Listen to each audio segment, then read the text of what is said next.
ఈరోజు మన ఆధ్యాత్మిక చింతన దైవిక బలము గురించి. మన జీవిత ప్రయాణంలో ఎదురయ్యే సవాళ్లకు అలసిపోకుండా ముందుకు సాగాలంటే దేవుని బలం ఎంతో అవసరం. అందుకే పరిశుద్ధ గ్రంథం ఇలా సెలవిస్తోంది: యెహోవా కొరకు కనిపెట్టుకొనియుండుము, ధైర్యము తెచ్చుకొని నీ హృదయమును నిబ్బరముగా నుంచుకొనుము. యెహోవా కొరకు కనిపెట్టుకొనియుండుము.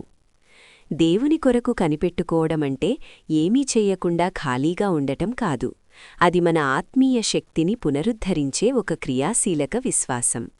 మన హృదయం ఆందోళనతో ఉన్నప్పుడు మారని దేవుని స్వభావం మీద మరియు ఆయన వాగ్దానాల మీద నమ్మకముంచడం ద్వారానే మనకు నిజమైన ధైర్యం కలుగుతుంది.